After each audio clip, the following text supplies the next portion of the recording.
Bonjour à tous, bienvenue pour ce temps de réflexion autour de la parole de Dieu. Un nouveau sujet intitulé « Leader-serviteur », étude numéro 7. Un sujet que je dirais enrichissant, ô combien important. Et pour échanger autour de ce sujet, j'ai avec moi ce matin le pasteur Erwin Kessner. Bonjour. Bienvenue, pasteur. À ma gauche, le pasteur Eucharis Stéphane. Bienvenue. Bonjour. Bienvenue. Avant d'entrer en profondeur dans ce sujet, je vais demander au pasteur Erwin de prier avec nous. Seigneur, merci pour cette occasion de se mettre autour de ta parole. Et je te prie de nous envoyer ton Saint-Esprit pour qu'on puisse comprendre les profondeurs de ce que tu veux nous transmettre, Seigneur. Amen. Amen. Amen. Avant de lire le texte, j'aimerais quand même poser une première question. Le titre « Leader-serviteur ». Comment comprendre, comment concilier cette notion de leader et de serviteur? Ok, donc c'est vrai que ces deux termes paraissent antagonistes. On a l'impression d'une espèce de paradoxe. Comment peut-on être un leader, donc un dirigeant, quelqu'un qui est responsable, on va dire peut-être une espèce de cadre, un cadre dans une société, etc., par exemple, et en même temps un serviteur, quelqu'un qui est donc au service, quelqu'un qui doit exécuter des tâches, quelqu'un qui doit suivre des instructions. Donc ça paraît effectivement opposé. Mais je pense que c'est toute la beauté du christianisme qui se voit aussi à travers ces notions-là. Parce qu'en fait, ce que je comprends ici, c'est que l'exemple suprême, l'exemple absolu du leadership et du service se trouve en Christ. Christ était le leader non seulement dans le domaine, dans son ministère terrestre, mais aussi de par sa nature dans tout l'univers. Et en même temps, il est également celui qui a accepté de se mettre au service, non seulement d'une humanité déchue, au service de son Père, au service en fait de tout l'univers pour restaurer la paix dans l'univers. Donc, à vue humaine, ces deux termes paraissent antagonistes, mais la conciliation se fait que dans le fonctionnement du royaume des cieux, pour être un vrai leader, quelqu'un qui saura diriger, orienter, amener à une certaine compréhension, il faut d'abord être un serviteur. Et d'ailleurs, le Seigneur l'a montré dans Jean chapitre 13, où il va procéder au lavement des pieds et il va expliquer que non, mais parce que tu veux me servir, je dois te laver les pieds.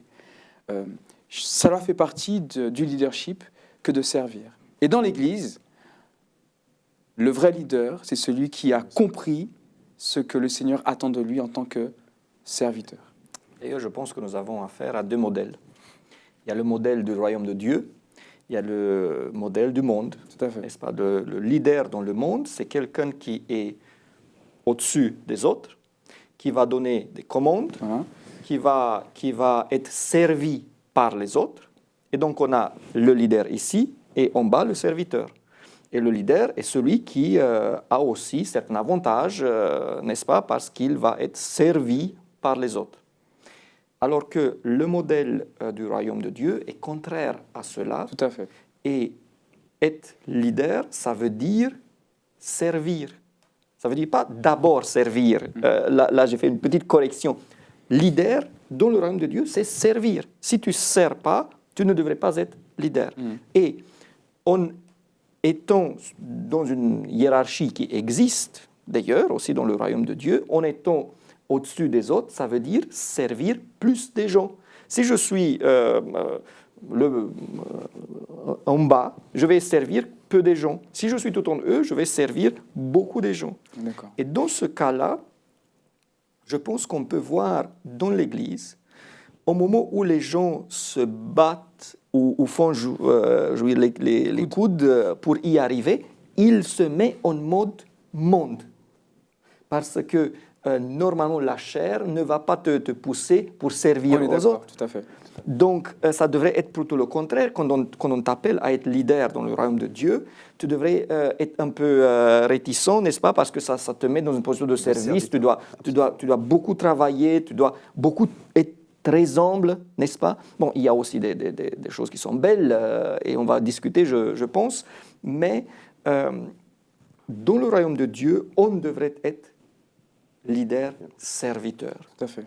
Et un bon leadership, ça veut dire la manière dont on sert son Église et les membres de son Église. Absolument. Très bien. C'est d'autant plus fort cette notion parce que c'est vrai qu'aujourd'hui, dans la hiérarchisation qu'on va trouver, par exemple au niveau de l'entreprise, il y a quand même des protections. Il y a un droit du travail qui protège les employés, etc. Mais à l'époque, dans le contexte historique dans lequel va écrire Pierre, la notion d'humilité et de service était insupportable. Il y avait des grands qui écrasaient, qui dirigeaient sans pitié, et il y avait des esclaves. Donc lorsque le Seigneur va initier cet évangile-là, être un serviteur, un dirigeant, mais au service. Et que Pierre va accentuer aussi, à travers son expérience, mettre l'accent également sur ça. Je crois qu'il y a un puissant message pour nous, quel que soit l'appel qui nous a été lancé dans l'Église.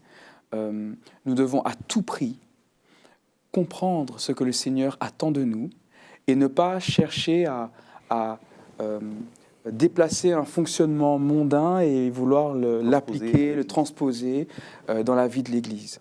À chaque fois qu'on va faire cela, ça va poser problème, on va jouer des coudes, comme tu disais à l'instant, et cela ne va pas être épanouissant. Mais si nous cherchons à comprendre par l'Esprit Saint ce que le Seigneur attend de nous et comment il souhaite que nous puissions mettre cela en pratique dans notre ministère, je pense que ce sera une source de grande bénédiction. D'ailleurs, même si on s'attarde un peu sur la question, je pense que c'est important aussi de dire qu'un leader dans le royaume de Dieu, il va devoir être respecté, il va devoir être écouté. Et je pense qu'il faut apprendre aussi aux gens qu'il faut respecter celui qui sert. Amen. N'est-ce pas? Il faut obéir à celui qui sert. Donc, le leader dans le royaume de Dieu, c'est quand même quelqu'un qui dirige et qui va donner des ordres aussi, des commandes. Mais c'est toujours pour le bien des autres. Et il n'est pas là pour être quelqu'un qui parle seulement, mais il est là pour servir. Le service peut se faire de plusieurs manières, n'est-ce pas? Mais il y a beaucoup de choses à apprendre parce que si tu es dans une église et la plupart des gens, ils vont pas respecter le service, Comment fonctionne? Voilà. Donc en effet, si il fallait résumer en une phrase ou en deux phrases ce que vous venez de dire, cela veut dire que en réalité, le leader biblique n'est pas celui qu'on voit dans le monde qui est entouré de gardes du corps, mais c'est celui qui va à l'encontre, vers le peuple, qui est prêt à servir, qui est d'abord un serviteur. Donc nous allons lire le texte dans 1 Pierre chapitre 5, les versets 1 à 3. Voilà ce que Pierre dit. « J'encourage donc les anciens qui sont parmi vous, moi qui suis un ancien comme eux, un témoin de souffrance du Christ ayant part à la gloire qui va être révélée, faire paître le troupeau de Dieu qui est chez vous. Veillez sur lui non pas par contrainte, mais volontairement selon Dieu. Non pas pour des gains honteux, mais avec ardeur. Non pas en dominant comme des seigneurs sur ceux qui vous ont été confiés, mais en étant des modèles pour le troupeau. Et lorsque le maître berger se manifestera, vous obtiendrez la couronne inaltérable de la gloire. »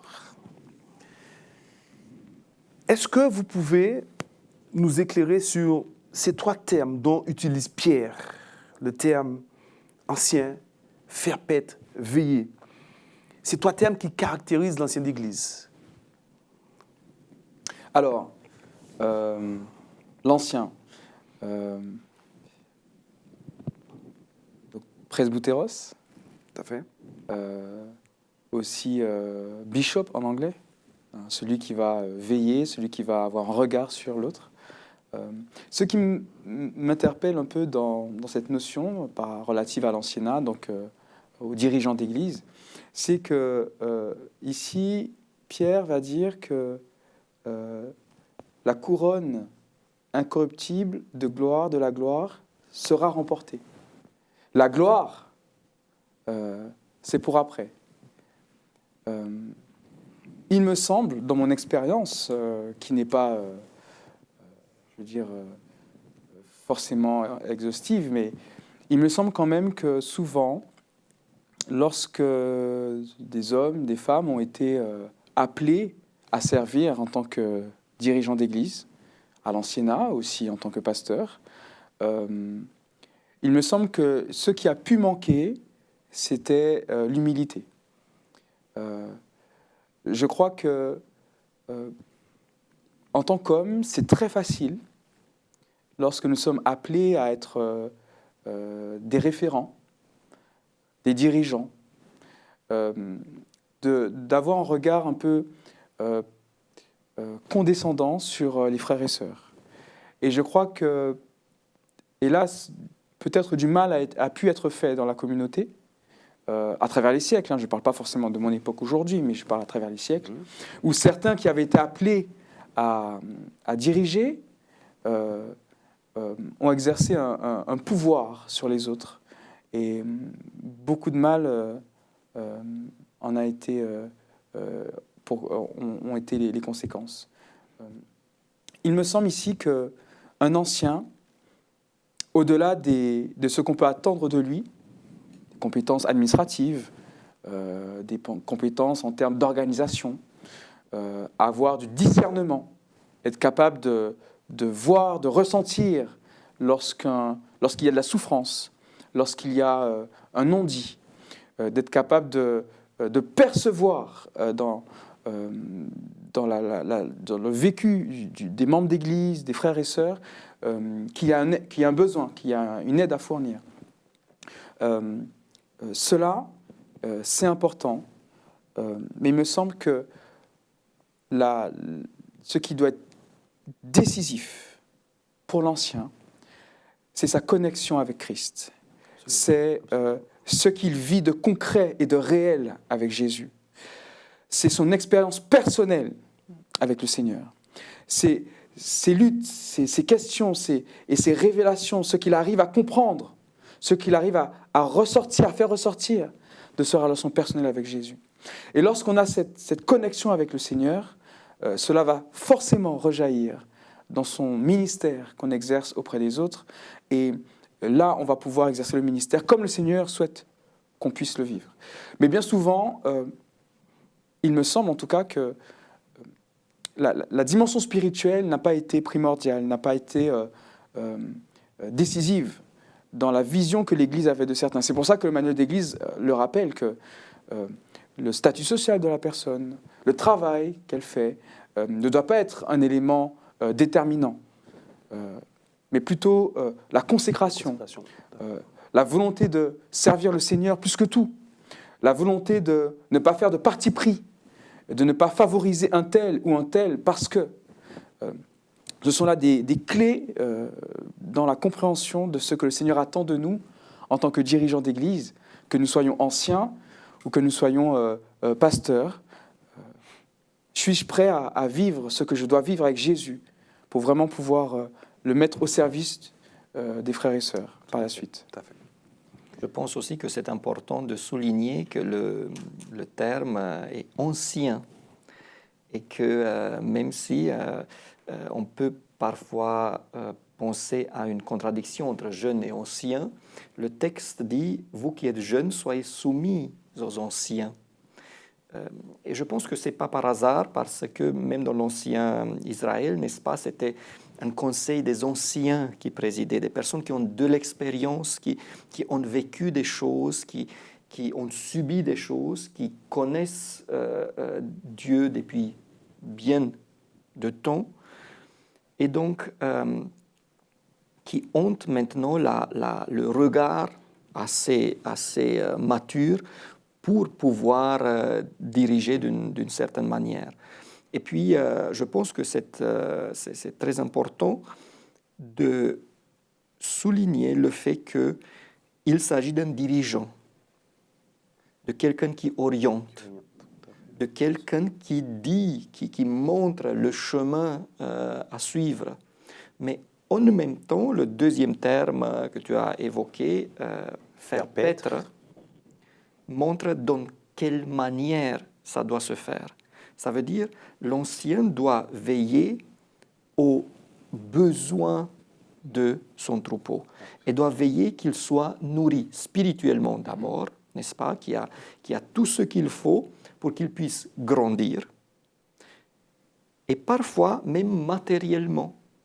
Et je connais des anciens qui vont prendre de leur temps, qui vont aller et vont discuter avec les personnes qui sont en souffrance, qui vont essayer à soulager, qui vont soutenir certaines personnes dans la recherche du travail, par exemple, ou parfois, et dans beaucoup de choses. Et ce sont des vrais bergers, n'est-ce pas, qui font ça. Et il y a aussi la notion de veille, de garde, n'est-ce pas, parce que il y a toujours aussi la possibilité de sortir du bon chemin, n'est-ce pas, comme un parent qui doit veiller sur ses enfants et qui doit faire attention, surtout à un certain âge, n'est-ce pas, que l'enfant ne prend pas les chemins trop tortueux. C'est important que l'ancien a aussi cette vision, cet œil de voir et de dire, bon voilà, j'ai l'impression que ça ne va pas bien, j'ai l'impression que tu as commencé à trop manquer, à trop... même si ça ne plaît pas toujours, mais voilà, c'est une des choses que l'ancien doit faire. Et par rapport à ce que tu disais, je souhaite aussi qu'en tant que membre d'Église, donc pour continuer sur ce que tu dis, nous ayons une réflexion équilibrée et biblique par rapport au regard que nous pouvons avoir sur nos dirigeants. Lorsque on est appelé par l'Église pour exercer un ministère en faveur de l'Église en tant qu'ancien, en tant que pasteur, forcément, on est un peu plus vu, puisqu'on est chargé, comme tu le disais, d'orienter, de faire paître. Et donc forcément, les défauts les défaillances risquent d'être plus visibles également. Et je crois qu'il est nécessaire, à travers cette étude, que nous, membres d'Église, nous réfléchissions à ce regard que nous avons sur les anciens. Nous souhaitons que l'ancien soit irréprochable et qu'il puisse combler tous les manques que nous, membres d'Église, ne cherchons pas à combler. Nous avons notre responsabilité. C'est pour ça que Paul va dire à Timothée de ne pas prendre de remarques sans qu'il y ait des témoins. Des témoins, tout à fait. Parce que celui qui est dirigeant va de facto devenir une espèce de cible, si je puis dire, si je peux me permettre le terme. Et donc du coup, c'est vrai que c'est une tâche qui peut être difficile à vivre. Beaucoup de personnes continuent dans le ministère en tant qu'ancien, en tant que pasteur, parce qu'elles répondent à un appel du Seigneur. C'est un sacerdoce. Mais nous, en tant que membres d'Église, nous devons aussi être sensibles au fait que l'ancien n'est pas appelé à combler mes propres défaillances, dans le sens où je dois faire un travail sur moi avec mon Seigneur. L'ancien doit m'aider, bien sûr, on est d'accord. Absolument. Mais ce n'est pas l'ancien qui va me faire vivre avec Jésus ce que moi, je dois personnellement vivre avec mon Jésus. Voilà. D'ailleurs, si je peux donner un témoignage, en tant que pasteur, on est censé de travailler très proche avec les anciens. Avec les anciens. Et je peux dire que je respecte énormément ces personnes-là qui travaillent et qui font tout ce qu'ils font pour l'Église à côté de leur travail. Et je me demande parfois, Seigneur, comment est-ce qu'il arrive à le faire, alors que moi, je suis quand même payé en tant que pasteur dans l'Église adventiste, n'est-ce pas? Même si je suis à temps plein là, mais les anciens font tout ce qu'ils font à côté de leur travail ou après leur travail. Et je pense que c'est aussi une tâche du pasteur de protéger et de valoriser et de faire en sorte que l'ancien... que la tâche de l'ancien ne soit pas trop lourde, n'est-ce pas? Parce que c'est un grand privilège d'avoir des anciens qui servent Dieu et qui sont au service dans les églises. Tout à fait. Alors, pour approfondir ce sujet de manière concrète, comment, je dirais concrètement, le ministère de l'ancien se caractérise dans la vie de tous les jours, dans la vie de l'Église? Comment concrètement ça se réalise? Alors, les anciens, déjà, ils font beaucoup de visites, n'est-ce pas? Il y a des églises où les anciens, ils vont visiter tous les membres qui vont entrer dans l'Église d'une manière ou d'une autre. Les anciens sont là pour accompagner. Je connais des anciens qui vont accompagner 2, 3, 4, 5 personnes, parfois sur des années, qui se lèvent tôt le matin pour prier, soit au téléphone, soit pour les rencontrer. Les anciens vont avoir beaucoup de réunions, ils vont accompagner des couples qui se marient. Et donc, la première chose que je vois est qu'ils sont là pour soutenir, pour aider, accompagner, enseigner. Ce sont eux aussi ceux qui vont donner la direction, mais ça vient jusqu'après. Mais je peux vous dire que dans mes églises, j'ai collaboré avec des anciens où je me dis, Seigneur, j'ai l'impression qu'il fait beaucoup plus que moi-même, n'est-ce pas? J'arrive parfois à me dire, mais je pense que l'Église pourrait fonctionner plus facilement sans pasteur que sans les anciens. Et pour appuyer ce que tu dis, donc j'ai eu le privilège de pouvoir servir l'Église en tant qu'ancien avant d'être pasteur. Et je dois dire que l'ancien, le pasteur, il est appelé à servir dans une communauté quelques années et après il est déplacé. Mais l'ancien, c'est celui qui va connaître la communauté et qui va être celui qui va avoir un regard plus global sur l'histoire de la communauté, comment la communauté a grandi et quels pourraient être ses besoins.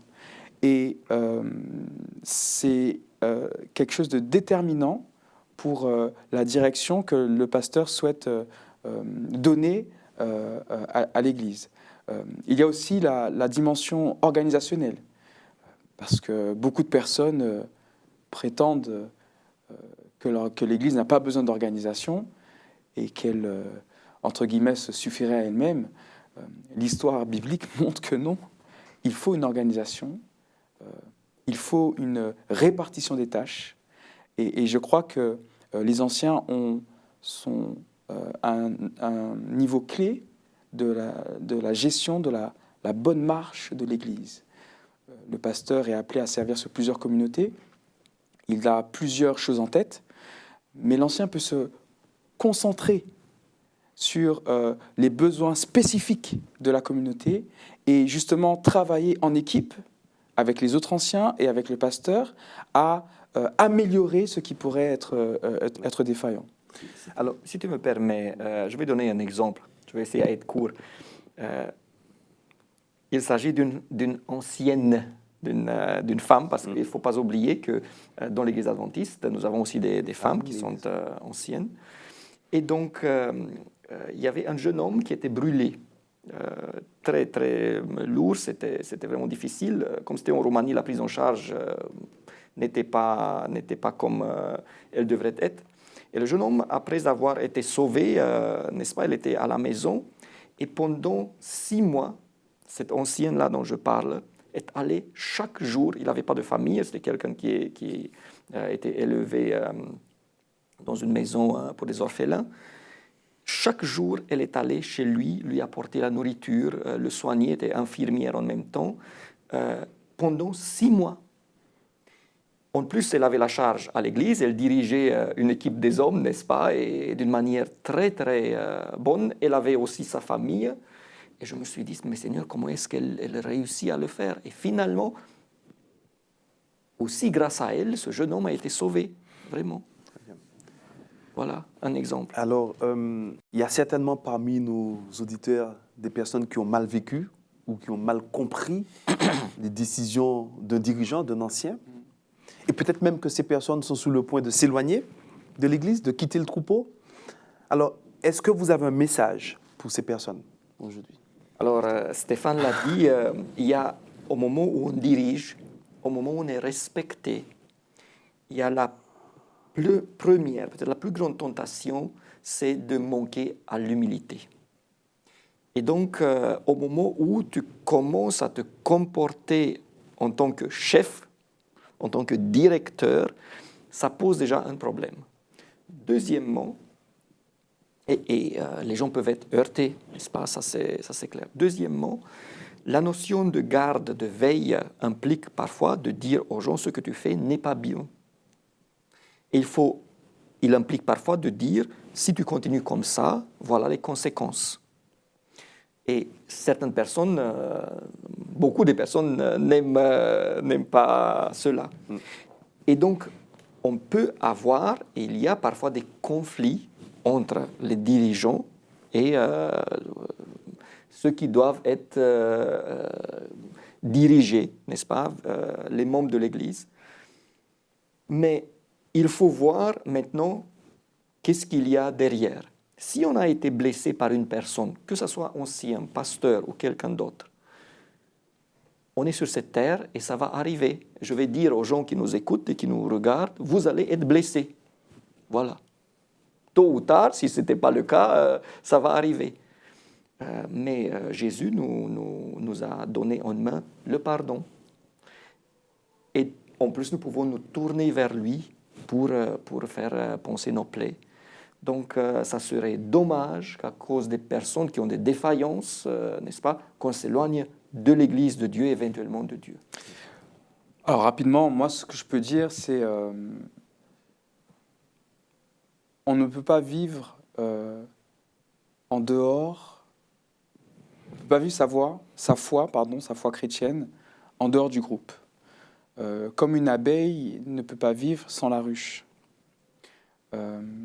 J'entends, et c'est une réalité, que des décisions peut-être qui ont été prises, des postures qui ont été tenues par des anciens aient pu blesser, qu'il y ait un sentiment de frustration, d'injustice qui ait pu être ressenti par des membres d'Église, tant et si bien qu'aujourd'hui on a envie de s'écarter du groupe.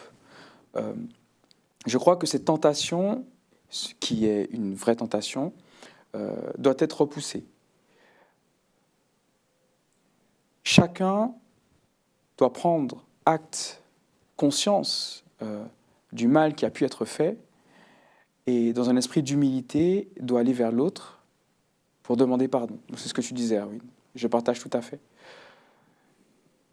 Et je souhaite dire quand même que j'invite, j'encourage, j'exhorte nos frères et sœurs qui seraient dans une situation où ils sont à la limite de quitter l'Église, de ne pas quitter l'Église. Ne quittez pas l'Église. Comment se laisser interpeller par le Seigneur si nous ne sommes pas là pour lui rendre ce culte d'adoration le sabbat? Comment avoir l'opportunité, comment laisser l'opportunité à l'autre de venir s'excuser auprès de soi si on refuse cette démarche-là ou si on s'éloigne? Je crois que le Seigneur est capable d'intervenir dans les situations les plus compliquées. Et même si des blessures profondes ont été causées, je crois que le Seigneur peut, par la puissance de l'Esprit Saint, créer les circonstances, créer le contexte qui permettra à chacun d'aller vers l'autre. Merci. Voilà. Dieu a suscité des anciens afin de faire perdre son troupeau, afin d'unir dans la foi son peuple et que tous parviennent à la stature parfaite du Christ. Merci pour vos échanges. Puisse Dieu vous bénir et à bientôt.